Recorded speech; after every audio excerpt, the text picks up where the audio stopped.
not muted. You can hear me saying you're not muted. No, but you're not muted. You mute your phone. What do you say to me offensive? Don't get impatient with this.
Hi, Tom. We'll just give it one more minute and then we'll get underway. I'll intro then.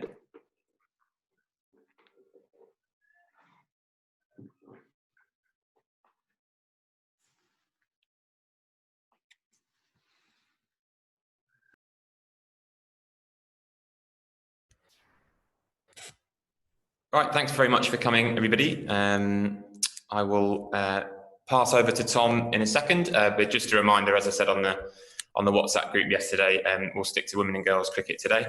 I will share the recording after the call as we have done previously. So thanks very much, Tom. Okay, good morning, everyone. Hope you can hear me okay. Can I just get some sort of sign that you can hear me all right? That's great, thank you. Right, good morning and welcome. Well, I'm at the ground at Derby, looking forward to a very big day today for the women's game. I'm told it's the last time we had a live match on the BBC was 1993, which I think was a World Cup final back then. So it's a huge day, and there was a massive sense of relief when we woke up this morning to bright sunshine, because that's the last thing in the world we wanted today, was to have difficulty with the weather. Anyway, it might be long sleeve weather, but it's certainly set fair for the day. So that's great news, and I think it's a good moment for us to reflect on where the women's game is in this country after the year that we've had in the game, which has been so challenging for so many reasons.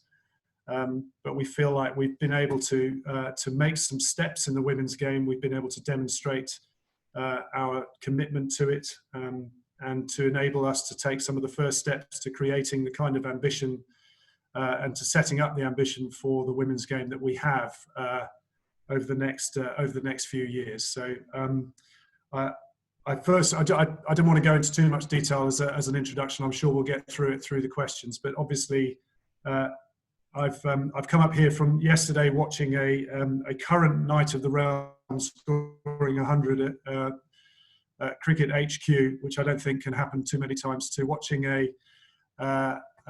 the first match of free-to-air live coverage of women's cricket on free-to-air television for the first time from 1993 today, and then tomorrow at the Rachel Hayhoe Flint Trophy final. It's a real kind of heady days for the game and indeed for the women's game. So I'm feeling very optimistic about it. I think, but I'm happy to take some questions about the whole structure of the women's game, which I'll pass over to you, because I'm sure you'll have lots of questions for me. Thanks very much, Tom. We'll start with David Charlesworth. Hi, Tom. Thanks for your time. This game in particular is a real feather in the cap in the TV rights deal, in a series that maybe didn't seem certain to go ahead. Must be a feeling of pride there, and a sense that that you devoted to carrying out the women's action plan. Well, look, I think right at the start of the pandemic, when we were looking at the strategy for getting through this summer, and there were all sorts of different elements to the strategy. You have obviously your financial realities, and you have your ambitions with respect to participation and all the things we set about trying to achieve in Inspiring Generations. And at that point, it became very clear that we were going to need to commit very early to ensure that the women's game had a portion of the summer where we could focus on it. The opportunity came from the fact that we knew we weren't going to be able to play India early summer. That was very obvious that in that very early part of the pandemic, we were playing no cricket. So getting India over was not a possibility at that point. And our ability to, or our attempts to try and delay that series and create a tri-series with South Africa were eventually thwarted. We were very close to getting South Africa here. Cricket South Africa kind of taken it as far as they could, but it was the government that stepped in at that point to say that they weren't comfortable with sending the women's team to England. So for us to get the West Indies over was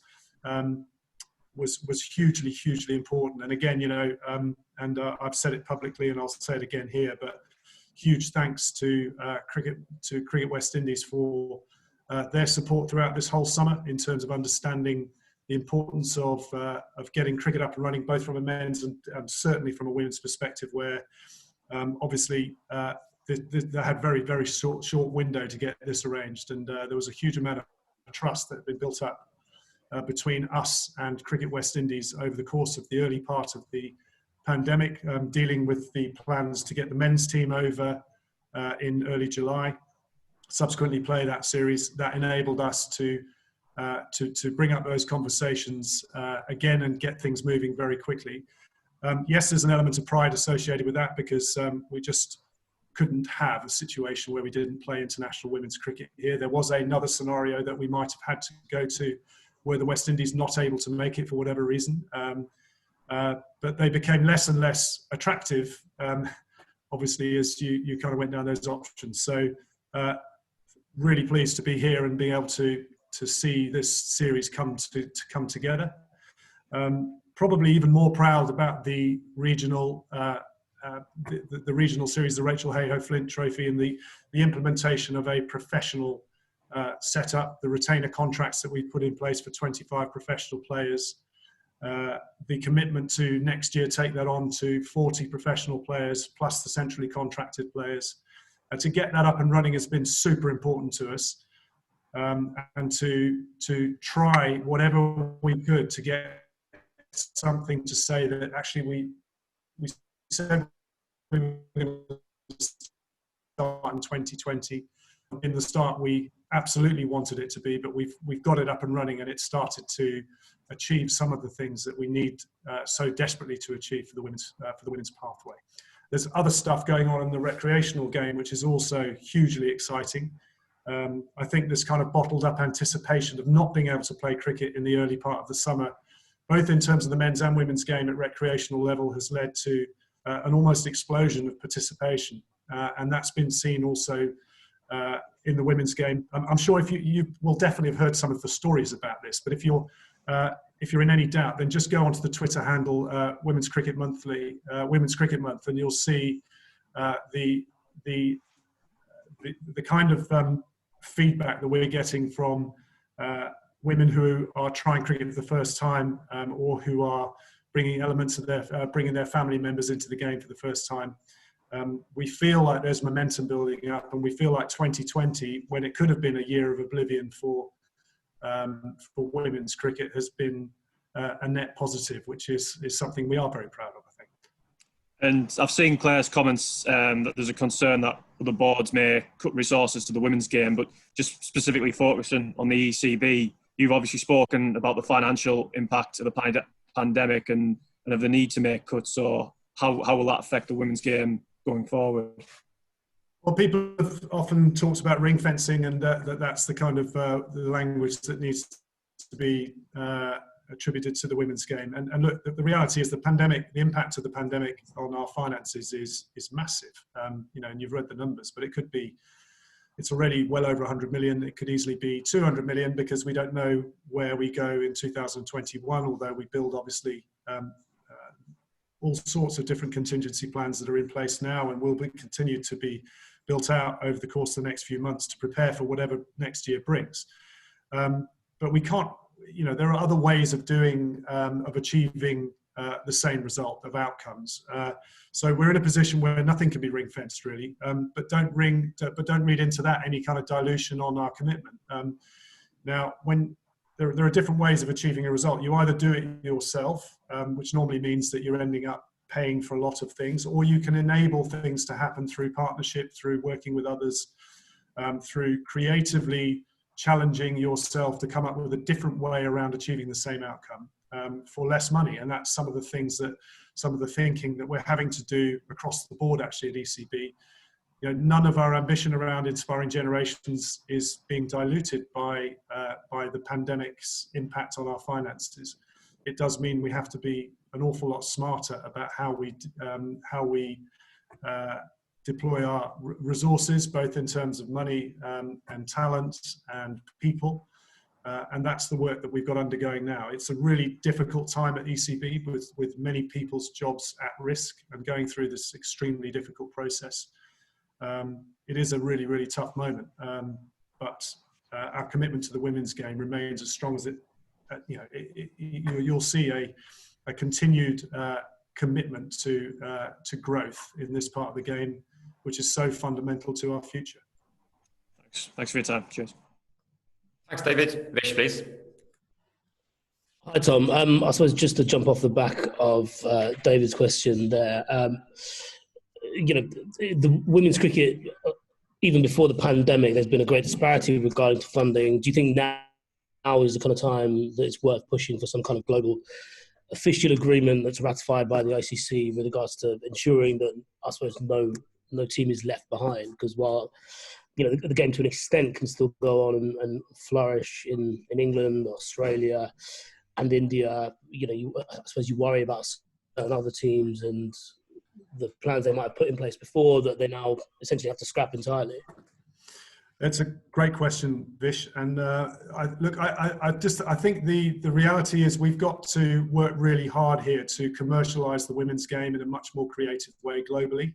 I think we can do that, actually. I think we have the evidence now, both in terms of the kind of audience figures that women's cricket generates, not just in this country, but whenever we play a World Cup, the audience figures are absolutely fantastic. I think we can start to show evidence that it's generating new audiences as well, not just repeat audiences from the men's game. I think that's something that now the work needs to be done at global level to start to generate what those numbers look like. And actually, you're right that there is a danger that women's cricket development becomes isolated in the strongest countries at the moment. But and with the stress on the finances of global cricket, you can see countries around the world feeling really feeling the pressure to not to invest into what they see as development areas as opposed to commercially generating areas. So I do think that's an area of focus for the world game to do, and I do think that I think you can.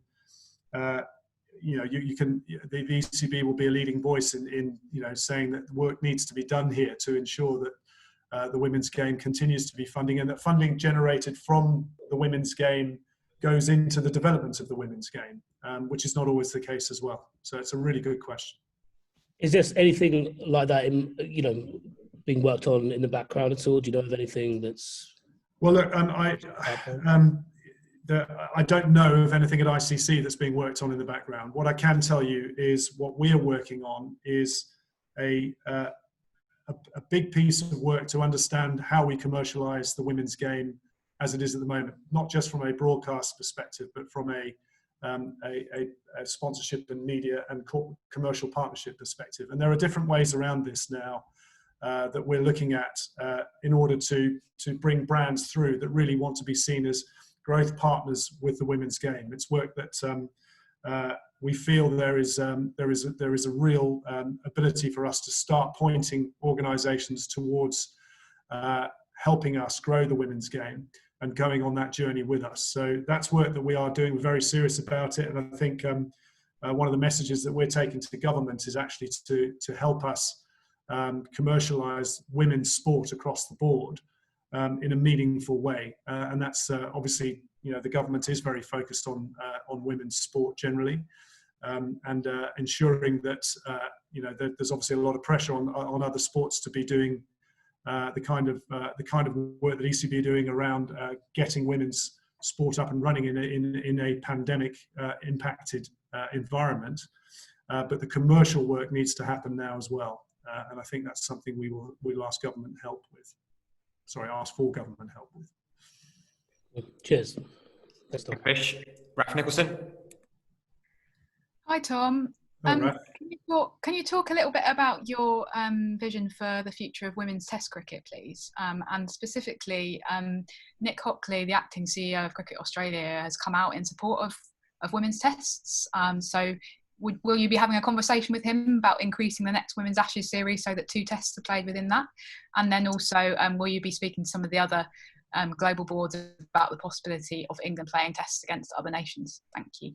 Yeah, it's a really good question, Raf, about women's Test cricket. And, for us, this is a discussion which at global level has no kind of agreement, I think, between the boards about where women's Test cricket lives. For us, it's very clearly a key focus for our Ashes series.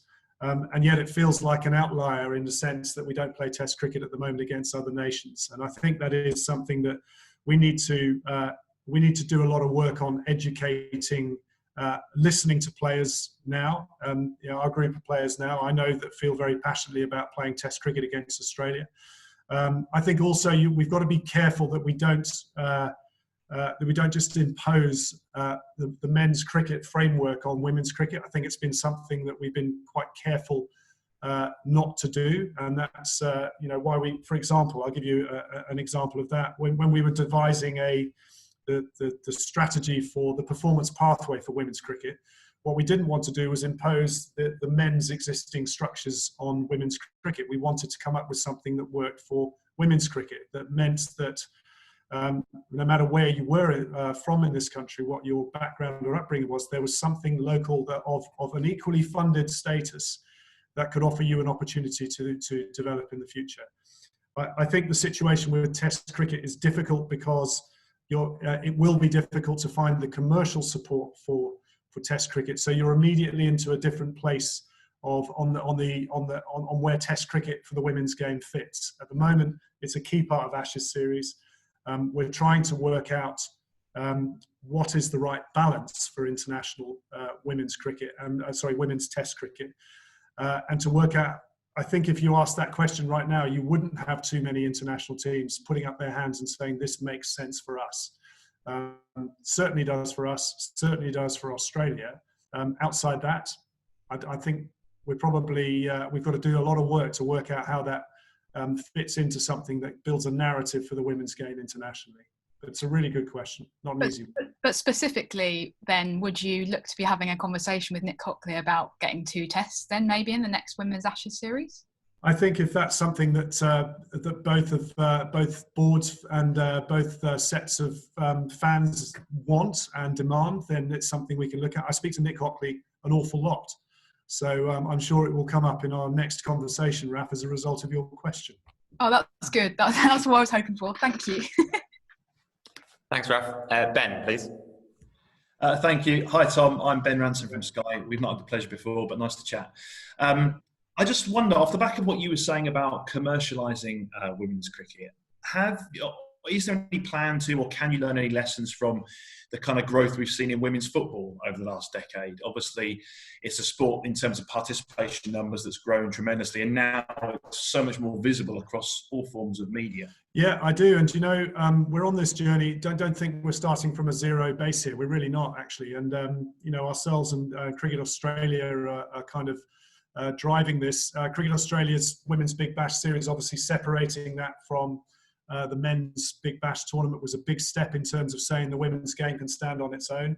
I think taking on ICC events, taking the women's events out of the ICC, the men's rota, was a huge step in the right direction, and enabling women's events to stand on their own is an important part. The next important staging post from an ICC perspective is all about the next media rights process, where we will need to generate revenue for the women's game from the women's events, instead of it just being part of a global set of events that are sold for, a couple of $1 billion globally.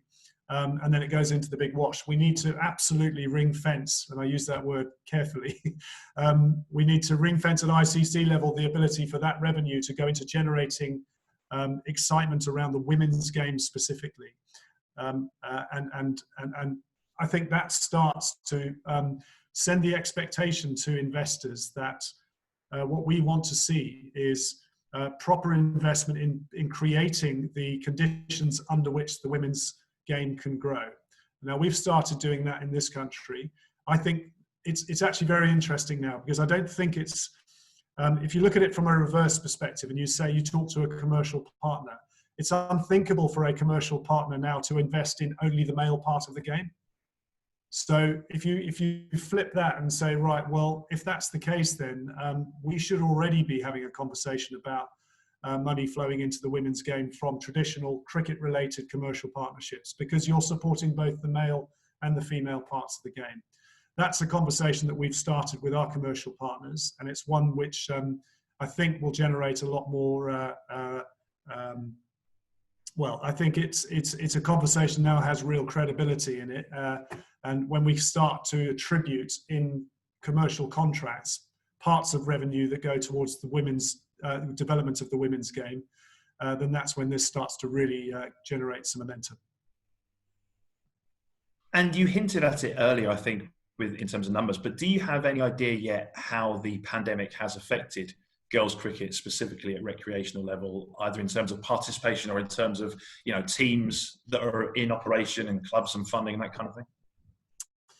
Well, that's a really interesting question, because I think that I think in terms of the amount of cricket that girls particularly have been able to play, it's been impacted quite significantly negatively, because we haven't been able to play. That's been, obviously, schools who do play women's cricket lost a whole term, and that's obviously difficult to replace. There are schools that are playing cricket in parts of the country that would normally play cricket in the summer term have started playing in the September term for the first few weeks. Now, that's great news, but it's a very limited number of schools. As we've discussed before, we're only in 7% of state schools. 22% of state schools, and not all of those are offering a girls program.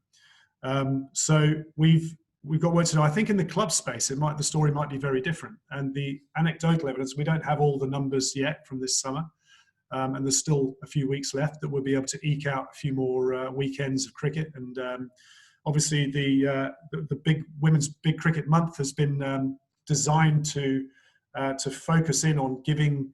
On shining a light on the opportunity for women and girls to play cricket in a recreational environment, as well as through the international and domestic environment.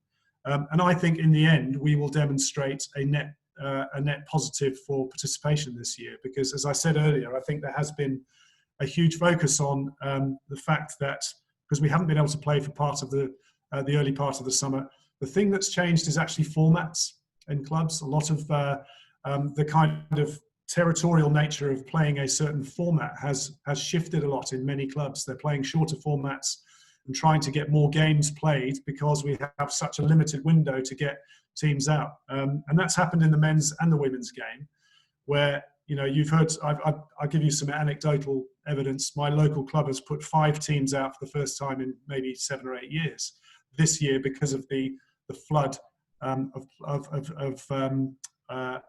people wanting to play in the short window that we have available to play. They've started a women's section this year that was thought about for a long time. And it's actually been this year, of all things, that's given the kickstart to start a women's section. So, and we're hearing a lot about those kind of stories. So without giving you any specific data on it, I think anecdotally, we're in quite a good place on participation, although the number of games that people might have played will have been impacted negatively. And just one final one, sorry to rub it on, but looking ahead, I mean, this virus isn't going anywhere, is it? I think we all kind of we all understand that at the moment. So do you have kind of firm plans in place to make sure that all cricket can kind of return safely at the start of next season, and we don't have this big kind of hole where there was no cricket able to be played? Yeah, that's a really good question again. And look, what we're doing, and it's a sort of mantra that I think people are tired of hearing from me, certainly internally. But build, make lots of plans and then decide late what we're going to do. And so a lot of planning is going into next year. So I think we've got about 4 times the normal amount of planning. We haven't yet got certainty on our international calendar yet. We hope that we're going to be in New Zealand, all being well, in the early part of the year for 2021 to play Australia and New Zealand in Tri-Series. That's a really exciting development. I think we were all upset about losing the World Cup for 12 months because I think that it's just another blow, and it makes 2022 the biggest year of women's cricket that you could ever imagine. We've almost got, the too many things to focus on. You've got a World Cup, we've got a World 2020, we've got a Commonwealth Games, and we have an Ashes.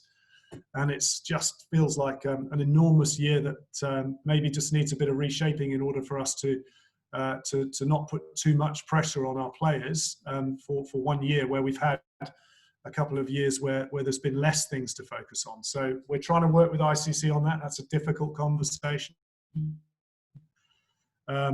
Next year, we're obviously planning to get South Africa here and New Zealand as well.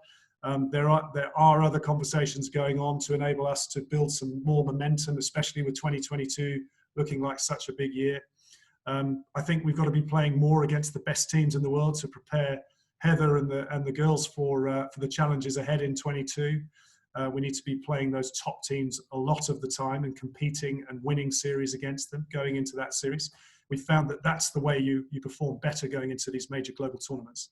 So there's an awful lot of planning to go through, but we won't be in a position, Ben, where we can suddenly say, here's the plan for 2021, because of the uncertainty that you rightly point at. And in the men's game, it's every bit as complicated and twice as political. Thanks for your time, Tom. Appreciate that. No problem. Thanks, Tom. Just on Ben's previous question around club cricket, it doesn't pertain specifically to 2020, but I'll share some figures about the growth in the number of women and girls clubs off the back of this call. Izzy Westbury, please.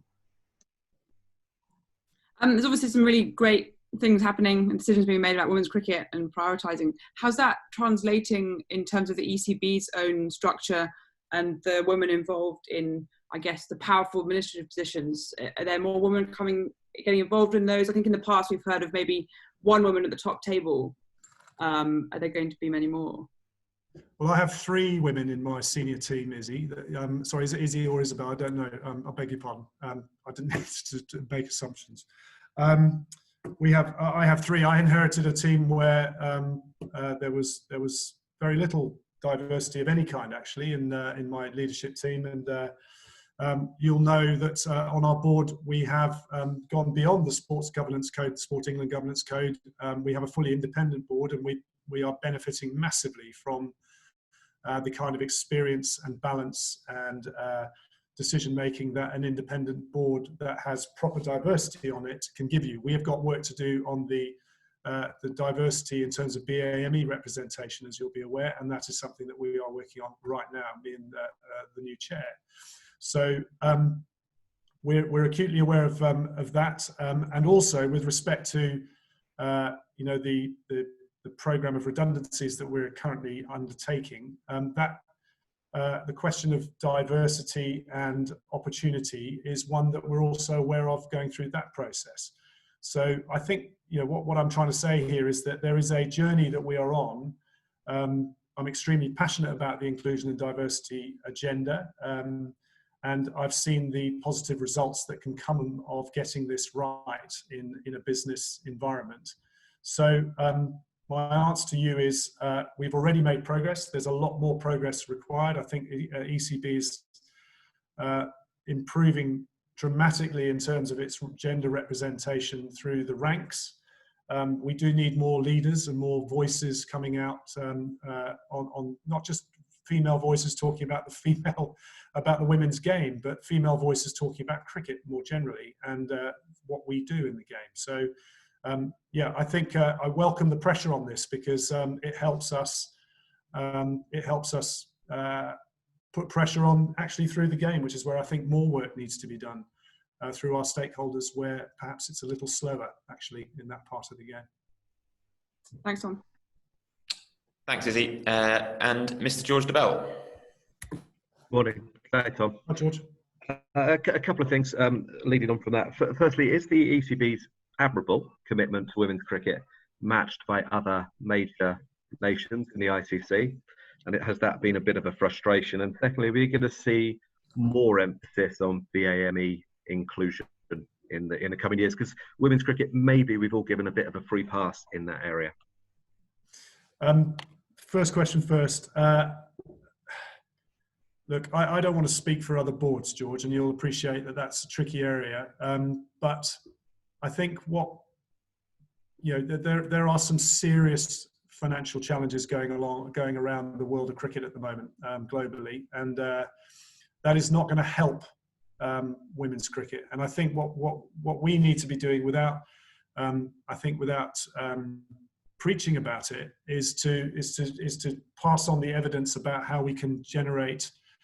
How the women's game can generate two things, both firstly commercial value and interest, and secondly a proper sustainability plan for your sport when it's battling to answer questions that the financial crisis will inevitably ask, whether they're asking them now or in 12 months' time. Sometimes the restart is the hardest thing to deliver when you're coming through something like this. So I think that the women's game has got a real role to play in the re-emergence of the international game as a much more global, a much more, I think, globally relevant sport that can help us look at the next 100 years of cricket as a very different looking and exciting opportunity for us. So I hope that's not too wishy-washy way of answering the question, but I think you can pull the bones out of it and see what I'm saying on it. Your other point about BAME representation in the women's game is absolutely right. And look, I think where this comes is through demonstrating our commitment to accessibility across the board, whether it's the men's or women's game, girls or boys, about creating an environment where everyone feels they have a place in the game.